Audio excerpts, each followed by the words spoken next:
యోహాను సువార్త 6వ అధ్యాయము, యోహాను సువార్త 5వ అధ్యాయము 52-53 వచనాలు.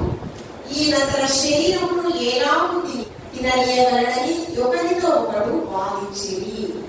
కావున యేసు ఇట్లా నిన్ను, మీరు మనుష్య కుమారుని శరీరము తిని ఆయన రక్తము త్రాగితేనే కానీ మీరు జీవము కలవారు కారు. చదివినటువంటి వాక్య భాగంలో క్వశ్చన్ రేస్ చేసేది ఎవరంటే యేసుక్రీస్తు ప్రభువారు సువార్త పరిచయం చేసినప్పుడు. మనమైతే ఎన్నో సంవత్సరాల నుంచి సువార్త ప్రకటిస్తున్నాం, కానీ యేసయ్య చేసింది సువార్త 3.5 సంవత్సరాలు. 30 సంవత్సరాలు 40 సంవత్సరాలు సువార్త ప్రకటిస్తే ఎన్ని ఆత్మల రక్షణలోకి వచ్చేయో కదా, ఎంతమంది శిష్యులు అయ్యేవాడు కదా. కానీ యేసయ్య 3.5 సంవత్సరాలే సువార్త ప్రకటించారు. ఇంకా కూడా భూమి గంటముల వరకు కూడా ఆ సువార్త వింటూ ఉన్నారు. అనేక మంది నమ్మి విశ్వసించారు. కానీ కొంతమంది బహిరంగంగా రానిటువంటి క్రైస్తవులు కూడా చాలా మంది ఉన్నారు. కుటుంబ పరిస్థితుల్లో 3.5 సంవత్సరాల సువార్త ప్రకటిస్తే ఇంత గొప్ప అద్భుతమైన కార్యం జరిగిందా? ఆయన శోధించింది ఎవరంటే పరిసయ్యులు, సద్దుకయ్యులు. పరిసయ్యులు సరైనేమో ఇక పునరుద్ధానం అనేది ఉంది, మరణం తర్వాత ఒక క్రొత్త జీవితం ఉందని వీళ్ళు విశ్వసించేవారు. సద్దుకయ్యులు విశ్వసించేటటువంటి పరిస్థితి కాదు. వీరిరువురు కూడా దేవాది దేవుని మంచి కార్యానికి, నీతి కార్యం కొరకు యేసయ్య ప్రయాసపడుతుంటే దాన్ని ఆటంకపరచడానికి శాస్త్రులు, పరిసయ్యులు అనేక విధాలుగా శోధిస్తూ ఉండేవారు. వారు అంటూ ఉన్నారు ఏమిటంటే, శరీరాన్ని తిని రక్తాన్ని తాగితే ఎలా పరలోకానికి వెళ్తావయ్యా? నీ శరీరం తింటే, నీ రక్తాన్ని తాగితే మమ్మల్ని ఏమంటారు చెప్పండి? క్రూరమృగాలు అంటారు. అవునా కదా? నేటి దినాల్లో కూడా ప్రస్తుత పరిస్థితుల్లో యథార్థ సంఘటనలు జరుగుతున్నాయి. కన్న బిడ్డే అంట బిడ్డను చంపేసి తింటున్న పరిస్థితి అంట. నిజంగా భర్తలు చంపేసంట రమారమి 2 వారాలు ఫ్రిడ్జ్ లో దాసి కొంత ఒట్టుకు తింటుందంట భార్య. నిజంగా యథార్థ సంఘటనలండి. తనకంట ఏదో శాపం ఉందంట, శాప విమోచన కరగంట బిడ్డను భరించిందంట ఒక తల్లి. దేవాది దేవుడు ఏమండి నరహత్య చేయకూడదు ఆజ్ఞలలో ఒకటి కదా. కాబట్టి ఈ శోధకులైనటువంటి అపవాది సంబంధులైనటువంటి పరిచయులు, సద్దుకయ్యులు ఏమంటూ ఉన్నారంటే, శరీరాన్ని తింటే రక్తాన్ని త్రాగితే ఎలా పరలోకానికి వెళ్తాము? ఈ వాక్యమైన దేవాది దేవుడు కదా. వాక్యము మనల్ని బ్రతికిస్తుంది. శరీరధారిగా మన మధ్య ఉన్నది వాక్యమైన దేవుడు. ఆ వాక్యముతో ప్రతిదినం మనతో మాట్లాడుతూ ఉన్నాడు. వాక్యమైన దేవుడు పరలోకం నుంచి ఈ లోకానికి వచ్చాడు. ఎలా వచ్చాడంటే శరీరధారిగా వచ్చాడు. దేవాది దేవుణ్ణి ఎవరైనా చూసారా అని అంటే అబద్ధం. నేను యేసయ్యని చూశానమ్మా అని చెప్తే అది అబద్ధం. ఆయన ఎవ్వరు కూడా చూడలేరు. ఆయన ఎలాంటి వాడంటే ఆత్మస్వరూపి. గాలిని చూడగలమా? కరెంట్ మనం చూడగలమా? పట్టుకుంటే ఏమవుతుంది? చూడాలని ప్రయత్నిస్తే ఏమవుతుంది? చనిపోతాం. అవునా కదా? అలాగే ఆయన ఆత్మస్వరూపి. మోషే అందరికి వాడే మండుచిన అగ్నిపుల పొదల మధ్య ఇలా ఫరో కుమారుగా ఉండకూడదయ్యా, ఇశ్రాయేలు ప్రజలు దాసత్వంలో ఉన్నారు, వాళ్ళని విడిపించయ్యా అని చెప్పి ఇక్కడ కొన్ని వేల కోట్ల తేజస్సు కలిగినటువంటి యేసుక్రీస్తు ఆయన చూడలేము. ఆయన శరీరధారిగా ఈ లోకానికి వచ్చారు. అందుకే యేసుక్రీస్తు ప్రభువారు ఆయన స్వార్థ ప్రకటించేటప్పుడు కూడా ఆయన ఏమని మాట్లాడుతూ ఉన్నారంటే, శిష్యులు సైతం వచ్చి అడిగారంట, అయ్యా మేము పరలోక రాజ్యానికి వెళ్ళాలి అంటే మాట్లాడుతూ ఉన్నప్పుడు ఏమని మాట్లాడారంటే, పరలోక రాజ్యానికి అసలు ఎవరికి చేరతారు, ఒకరికి చేరితే ఎవరు గొప్పవారయ్యా అని యేసుక్రీస్తు ప్రభువారంట శిష్యులు అడిగారంట. శిష్యులు అడిగితే ఆయన చెప్పిన మాట ఏంటంటే, మత్తయి సువార్త 25వ అధ్యాయం 31వ వచనంలో నుంచి మనం చూస్తే కూడా యేసుక్రీస్తు ప్రభువారు మనుష్య కుమారుడుగా తన మహిమతో మనుష్య కుమారుడు ఆయనతో కూడా సమస్త దూతలను వచ్చినప్పుడు ఆయన తన మహిమ గల సింహాసనముల మీద ఆసీనుడై ఉంటారు. ఎక్కడ?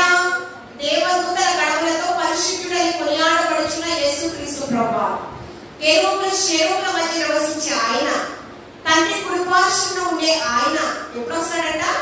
2వ రాకడలో వస్తాడంట. వచ్చినప్పుడంట గొర్రెల విశ్వాసులకు సాధ్యం కనిపిస్తున్నాయి గొర్రెలు.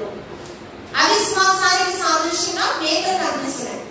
ఆ గొర్రెలు మేకలను పిలుస్తారట, రెండింటిని డివైడ్ చేస్తారట.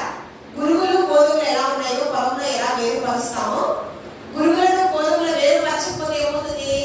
పంట పొలం సరిగ్గా రాదు. గురుగుల వల్ల ఏదైనా ఉపయోగం ఉందా? లేదు కదా.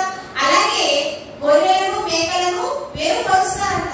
వేరుపరిచినప్పుడు అంట గొర్రెలను విశ్వాసులు పరిశుద్ధులకు సాదృశ్యమైనటువంటి గొర్రెలంట నా గొర్రెలు నా స్వరం వినరు అని ఆయన ఎక్కడ చేర్చుకుంటారట? యేసుక్రీస్తు ప్రభువారి యొక్క కుడిపార్శ్వమున చేర్చుకుంటారంట. వారు కుడిపార్శ్వమున చేర్చుకున్న తర్వాత వారు దేన్ని స్వతంత్రించుకుంటారంట? పరలోకాన్ని స్వతంత్రించుకుంటారంట. ఎవరు పరలోకాన్ని స్వతంత్రించుకుంటారు?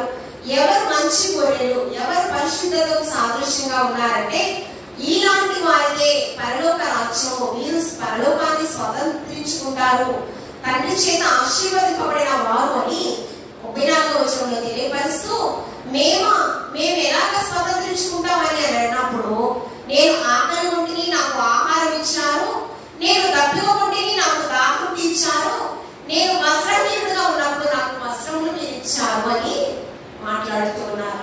మరి అన్నారంట, నీవెప్పుడయ్యా ఆకలిగా ఉన్నావు? ఆయన 12 సంవత్సరాల వయసులో యెరూషలేము దేవాలయంలో తన తల్లిదండ్రులు వెతుకుతూ ఉన్నప్పుడు కూడా నా తండ్రి చిత్తము నెరవేర్చుటై నాకు ఆహారము పానీయమని మీరు ఇశ్రాయేలును కాపాడువాడు కురుకడు నిద్రపోడు అలా రీతిగా ఆకలి దొబ్బలే ఆయనకి లేవు కదా. నీవెప్పుడయ్యా ఆకలిగా ఉన్నావు? మేమెప్పుడయ్యా నీకు ఆకలి తీర్చాము? నీవెప్పుడయ్యా వస్త్రహీనుడిగా ఉన్నావు? మేమెప్పుడు నీకు వస్త్రాలు ఇచ్చామంటూ ఉన్నప్పుడు ఎవరైతే ఆకలిగా ఉన్నారు, దీనత్వంలో ఉన్నారు, ఎవరైతే వస్త్రహీనులుగా ఉన్నారో వారికి వస్త్రములు మీరు ఇచ్చారు కదా. దిక్కులేని వారికి మీరు ఆహారం పెట్టారు కదా. వారికి ఇచ్చినట్లయితే నాకు కూడా మీరు. అందుకనే బీదలను కటాక్షించువాడు యెహోవాకు. బీదలంటే ఎవరు? ఆహారం లేని వారేనా? వస్త్రములు లేని వారే, అంతేనా కదా. ఆ బీదలకు మీరు ఇచ్చారు కనుక నేను మీకు అప్పై ఉన్నాను. బీదలను కటాక్షించిన వాడు యెహోవాకు అప్పించువాడంట. యెహోవాకు అప్పివ్వడం అంటే సాధ్యమండి? యేసుక్రీస్తు ప్రభువారికి అప్పివ్వడం సాధ్యమా? కానట మనము బీదలకు మనము ఇస్తే కనుక వారు తిరిగి మనకు సహాయం చేయలేదు కదా. బీదలు బెటర్స్ ఉంటారు చాలా మంది కదా, భిక్షాటన చేసేవారు. వారికి సాయం చేస్తే వాళ్ళు చేస్తారు మనకి కదా. మనం సాయం ఎవరు చేయాలంట? తిరిగి సహాయం చేయలేనటువంటి వారు, తిరిగి మనకి ఇవ్వలేనటువంటి వారికి, దేన స్థితిలో ఉన్నవారంట అటువంటి వారికి మనం సాయం చేస్తారంట. వారు ఎలాగంట? తండ్రి చేత ఆశీర్వదింపబడిన వారంట. వారు పరలోకాన్ని స్వతంత్రించుకుంటారు. మత్తయి సువార్త 18వ అధ్యాయము దీనిలో మాట్లాడుతూ ఉన్నారు. శిష్యులంట యేసు దగ్గరకు వచ్చారు. యేసుక్రీస్తు ప్రభువారి దగ్గర 12 శిష్యులు. పరలోక రాజ్యానికి ఎవరు వెళ్తారయ్యా అంటే ఎవరైతే ఏమని చెప్తున్నారంట? చిన్న పిల్లలు. బాబు పేరేంటి? క్రితిక్ బాబు. ఆ చిన్న బిడ్డల పోలి ఎవరైతే బ్రతుకుతారో వారే పరలోక రాజ్యానికి. మత్తయి సువార్త 18వ అధ్యాయం అదే వాక్యం అంతా కూడా ఏంటి? ఆ చిన్న బిడ్డల మనసు ఎవరైతే పోతుంటారో వారు పరలోకానికి వెళ్తారంట.